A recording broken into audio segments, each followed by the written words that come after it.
Hi everyone, Fox is here, and I'm bringing you my weekly wrap up. As a matter of fact, this wrap up is going to be for 2 weeks between July 25th and August 7th.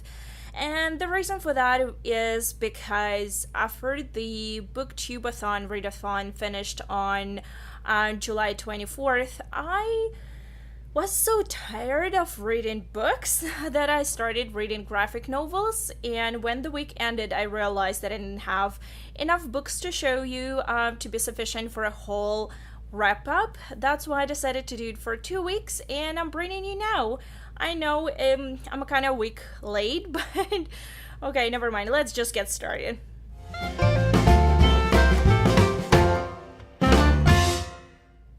So during those 2 weeks, I read one novel, 7 graphic novels, and one collection of flash fiction.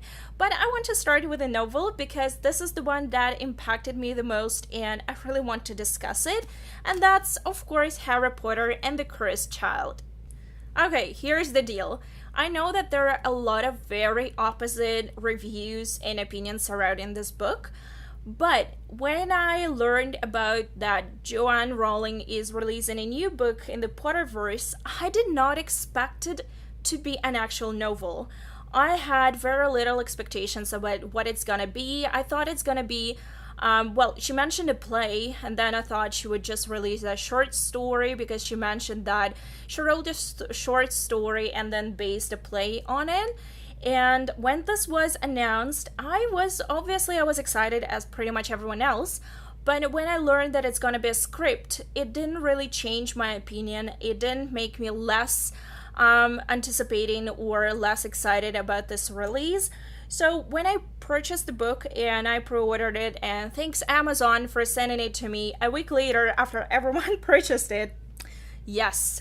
Anyway, I pretty much was expecting something that was from Harry Potter universe, but I did not really expect it to be on par with every single other book in the series. Well, we all know by now that this is a script of 2-act play. This is not an actual novel. And funny fact is that I overheard more than once at a local bookstore at Indigo that salespeople had to explain over and over again this is not a book. Well, it's in a book format, but this is not a novel. And people got really confused. I think this is the reason why there were a lot of negative reviews, because people really expected it to be the 8th novel, while I personally did not. And I also know that for a lot of people who read Harry Potter, this was a very changing or very important book in terms of, becoming a reader or getting into reading into first place. It was not for me. I read Harry Potter books when I was an adult. I was 22 or 23. That's why for me, this series, even though they are important, but this is not the series that defined me as a reader, or this is not the series that got me into fantasy. I've been a fantasy fan since I was, 10 or 11, and this is not the book that shaped me as a reader. That's why I did not and still do not have the same emotional attachment as some other people to the series. That's why for me, getting this book was exciting, but it was not as fundamentally define, or it was not such a huge impact for me compared to some other readers. And I do appreciate the fact that there were a lot of young readers that got into reading thanks to Harry Potter books, and I'm really appreciative of this fact. And I think that Joanne Rowling did an amazing job when it comes to the Potterverse. However, when I got this book and I started reading it, I immediately realized when people were so negative about it. And that probably comes from both very high expectations of this book being an actual 8th novel, and also from the fact that probably a lot of readers who are now in their late 20s or maybe even younger are not used to reading plays. I'm pretty sure that there are a lot of classic plays like Shakespeare and probably Oscar Wilde and some others like Tennessee and others that are part of the curriculum at schools and universities where people have to read plays. However, they're not the same thing as going and reading a play based on the series that you actually really, really love. And I do understand that people who are not familiar with the way the scripts work and the way plays work, and how this is basically a text for a director and producer and a whole cast of people who create plays on stage. This is the way for them to take the information and put it on stage, to visualize what they see here and put it into life. And this is the same goes for acting. The same goes for actors. They have to pull the text apart, read all the notes made by the script writers, take into account the notes are undoubtedly that were made by Joanne Rowling herself, and put those characters into life.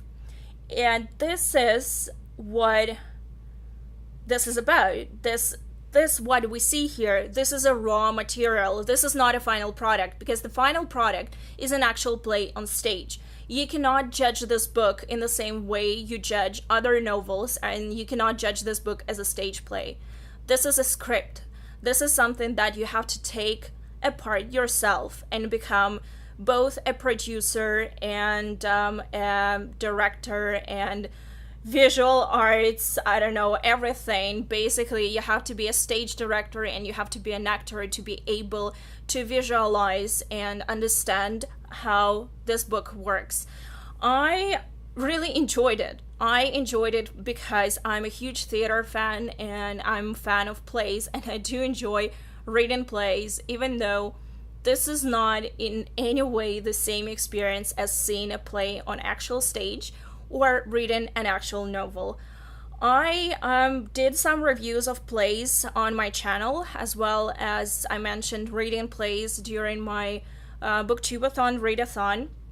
So I do have, and before I picked up this book, I was actually in quite mood to read more plays. So for me, this whole experience was very enjoyable. I really enjoyed this book for what it stands for. The fact that it is a script. It's not, I call it a book just because it's in a book format.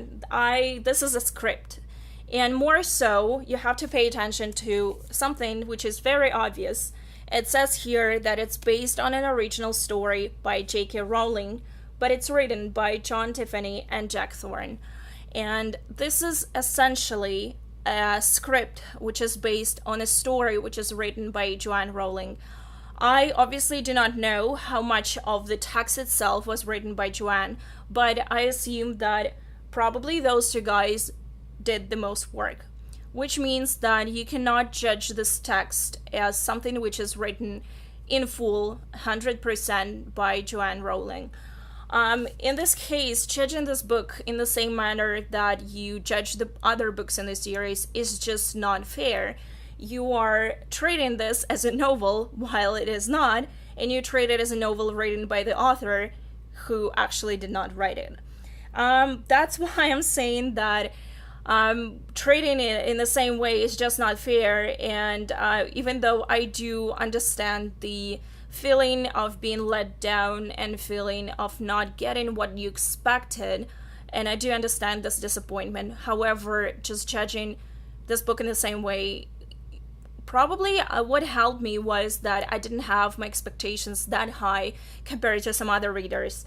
I did not have really any expectations at all, because for me, the story has ended with the last book as well.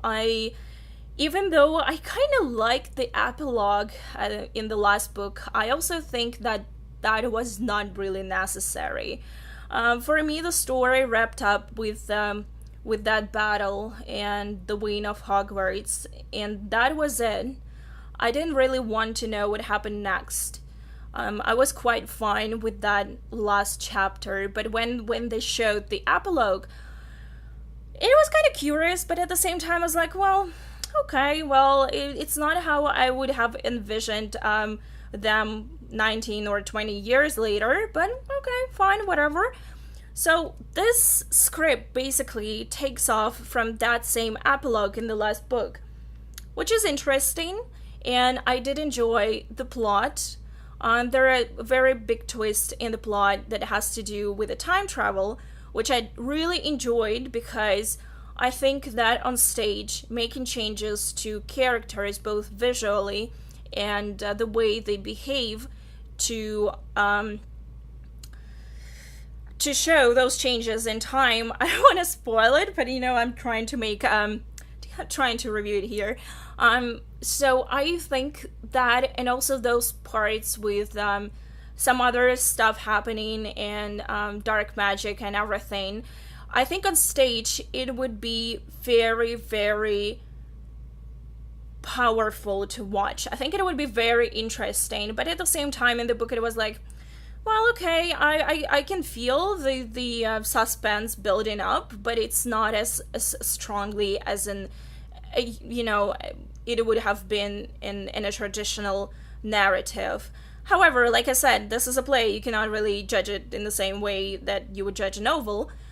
Another thing which I liked was that we get to see the characters that we love from different perspective. I think I enjoyed Harry and his the way he's changed and the way he is as an adult way more than I enjoyed everyone else. Hermione was pretty much the same. I didn't really feel that huge difference between her as a kid, as a teenager, and her as an adult. However, Harry went through quite logical changes that I really enjoyed, and the way that he behaves as a parent is very, very how I would have envisioned him as a parent. However, Ginny, I didn't really care much about Ginny, to be honest, in the novel. Here, she is a more prominent character, but her brother, Ron, is sort of he's like a joke. He's like a huge joke in this novel, and Ron is not like that. I really liked Ron, but he was mostly used in this play as a comic relief, which I did not really enjoy. And there was also one other small thing mentioned by Jen Campbell on her channel, and that was the only review that I watched before reading this book. And I don't think it affected me in any way. However, I also noticed when she said that there was a bit of queer baiting in this book, I did notice it, and this is pretty much what my tabs are about. Anyway, what I was going to say is that I did find some flaws with this script as well. Ron was was a bit of out of character, and I also had a bit of issue with some other children in the story, like children of our main protagonists, like Albus and Scorpio. They were cool. I really liked them, but I also found some flaws with them that is, on one hand, is a good thing, and on the other hand, kind of annoyed me. But I did like them a lot. I'm going to write and post a very long, when I say very long, I mean probably longer than this one, review on my blog for this book. I just want to go in more details, and there will be spoilers, and I don't want to mention any of the spoilers here on this video review. So if you read the book and you want to read more and learn more about my views on some small things that happen in the script, please just check out my review. I will post the link down below for you to check it out. And I do have a lot more to say about this book, but I wanted just to make a statement about how judging this book as a real novel is just not fair. And it is, as a type of media, it's intended to be a script, a play. I think it's a very good play. But I also had some issues with the way the characters were represented in the book. That's why I'm rating it 3.75, 3.5 stars. I wanted to give it 4 stars, but I really cannot because there were some small things that really annoyed me. And I'm going to talk about it in my review down below. So, yeah, this is my review. Now let's move into graphic novels. I read a lot of graphic novels in those 2 weeks, and I read them both on Overdrive as a physical copy and also on Hoopla. And the first one that I picked up, actually, I didn't really know anything about it, but I really enjoyed it, and that is the Mouse Guard series. The first volume in the Mouse Guard series is Fall 1152, and I gave it 4 stars. The second volume is Winter 1152, and I gave it 4.5 stars. And the third volume, which is on some websites is cited as a prequel, and on Goodreads it's volume number 3, which got me really confused, and that is The Black Axe, and I gave it 4 stars. So what is the series about? The series is super adorable. These are mice who live in a sort of Middle Ages, medieval type of society. There are knights, there are guards, they carry swords, and they have their small cities and small towns. And they're so adorable. I saw volume number 1 on Samantha's channel, and I also saw it in my local bookstore, and it got me so excited. But I don't know, I didn't really know anything about it, but I just thought that those little mice who carry swords and act like real people, which was just so adorable that I wanted to read it. It's a bit difficult to define what type of story it is, because some, I think Goodreads mentions that it's middle grade. Personally, I don't think it's middle grade because the language is a bit more difficult. I would say it would be more suitable for a young adult and upwards. However, it's really adorable. Just looking at the art is superb. I just love the art. It's so cute and also so well developed. There are cities, there are maps, there are also character pages at the end of each volume in which you can just have a look at the sketches, and also all those trades, like there is a blacksmith and there are other trades. It's just super adorable. I loved it. I absolutely loved the series, and the volume number 1 was sort of an introduction into the series about main protagonists, and I really enjoyed it, but I felt that volume number 2 had way more pace and it was way more packed with action and things happening.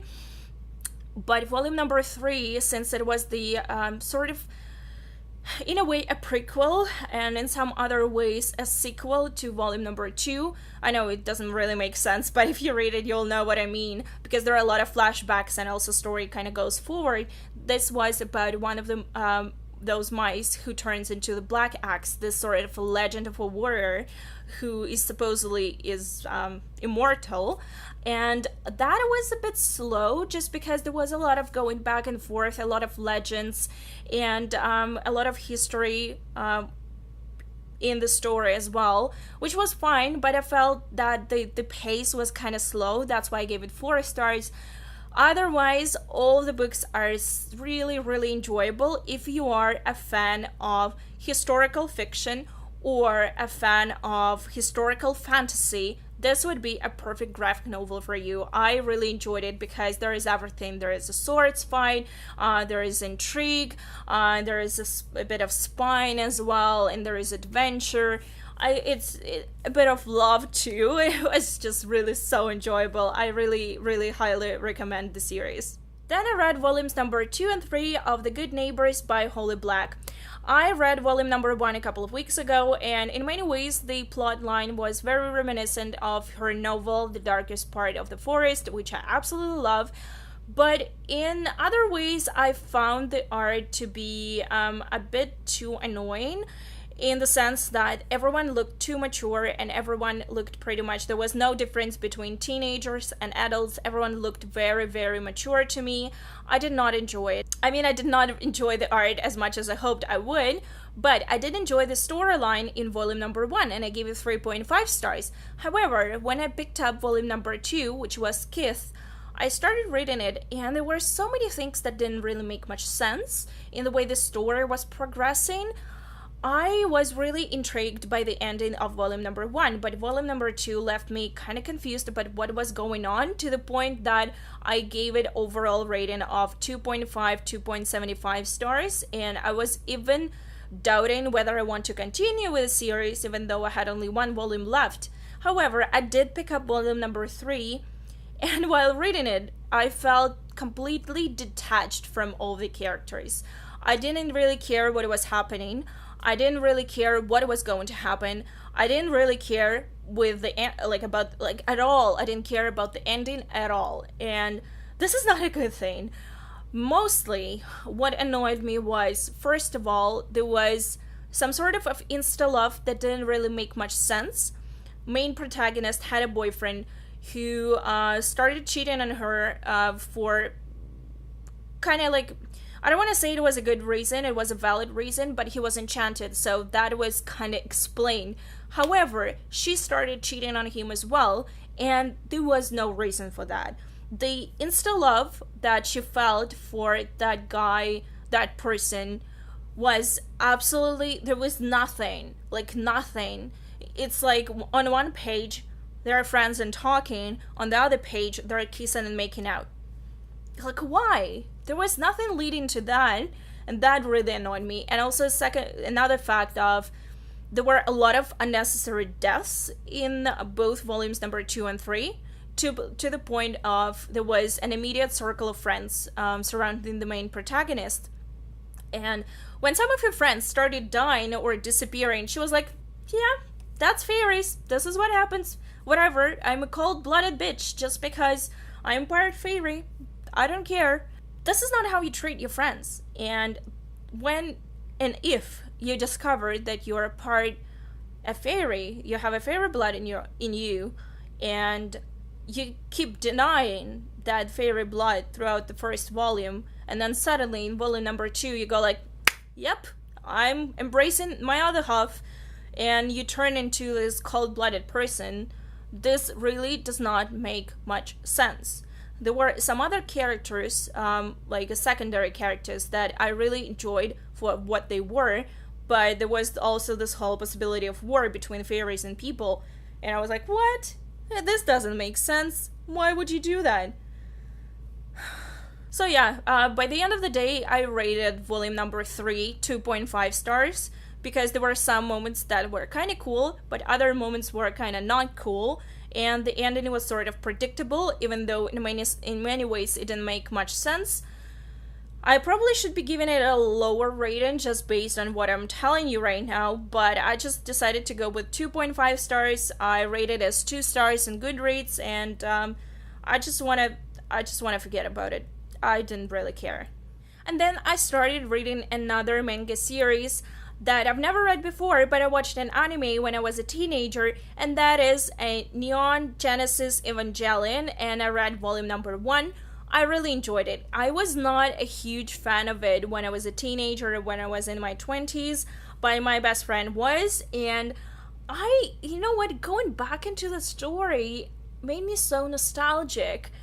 I did enjoy it. I gave it 4 stars. I rated volume number 1 as 4 stars. I still have other volumes to go through, but I did enjoy it. It's this story is set in Tokyo in 2015, which is very funny because it's like our past, but it's set in the future because the manga is pretty old, and it's set in the future in which there are mysterious giants called angels who attack Earth, and basically nobody knows where they came from, but they're so powerful that there is no way to defend against them except for creating ever similar gigantic robots that can be operated only by teenagers. And the main protagonist, he is a schoolboy, and he hasn't spoken to his father in a while, and then suddenly his father wants to see him. He doesn't know why, but when he meets his father, he realizes that he's the head of the project that creates those Evas or Evangelions that fight those angels. And then suddenly his father wants him to become a pilot for one of those. He doesn't want to do that. He refuses at first, and then he sort of is pulled into the situation where he has to pilot one of those Evas, and he becomes a pilot. That's pretty much the whole gist of the story.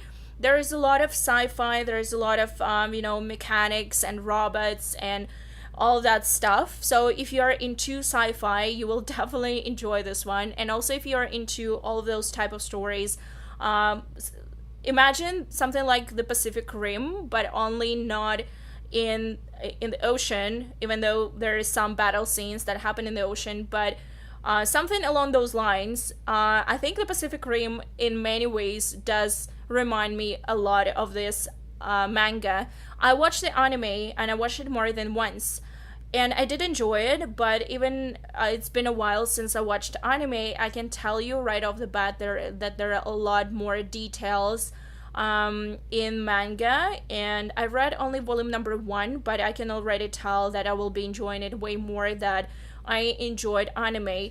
Maybe because I'm older now, or maybe because my taste have changed a bit. However, I remember the whole anime series quite fondly.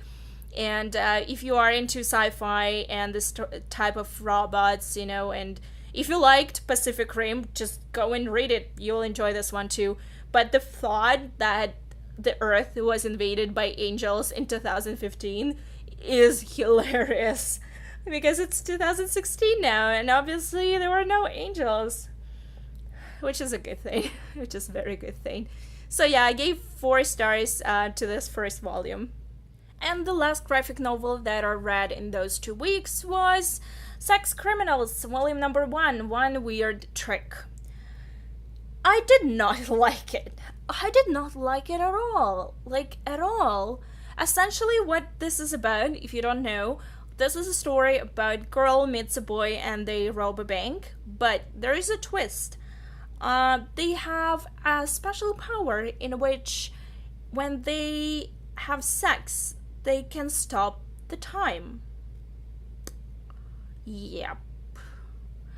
I don't know. I usually enjoy reading something weird, but in this case, a lot of stuff that was happening here was just too ridiculous for me to comprehend or take seriously, and it was just way too much ridiculousness. And there are ways in which the ridiculousness can be funny, but I did not find it funny at all. I didn't find it funny, I didn't find it hilarious, I didn't find it witty, and there was also another thing that annoyed me a lot. The main character and the main protagonist, Susie, yeah, I think her name is Susie, yeah, she breaks the fourth wall all the freaking time, which is annoying. I cannot really stand it, especially in graphic novels. And I don't know, the art is good. The art is good, and I thought it would be a very pleasurable read, but I really did not care. No, I completely did not care, and I don't think I will be continuing the series. I gave this volume 2 stars, probably 1 star for the plot and 1 star for the art, because art was fine, but the plot was it's just not my thing. No, there was just no plot. They just have sex, and then they try to rob a bank, and that guy hates his job so much that he poops in flower pots, which is disgusting. So yeah, I just gave it 2 stars, didn't really care about the plot or the characters or anything that was happening in this volume, so yeah, I'm not going to continue with it. And the last book that I read, but definitely not least in any way, is this lovely collection of flash fiction. This is Fox for a Dream Tale by Sophie Caroline. If you didn't know, Sophie is a booktuber as well, and she is so lovely. I just love watching her videos, and when she began her series about how she's writing a novel, I watched all of them, I think 3 times at least. And I loved them, and I loved her style, and I love the way she expresses herself through her reviews and through her writing and through her style. I just love her. That's my review of this book. Just to be honest, this is a flash fiction collection, so it's extremely short. It's about a vixen that gets killed, and the fox that basically is very devastated by the loss of his mate, and he walks around talking to other animals about it. I did enjoy it. I really enjoyed it, and I think that in many ways it represents what Sophie herself says as she writes weird shit. I personally didn't find it too weird, maybe because I also write very weird stuff.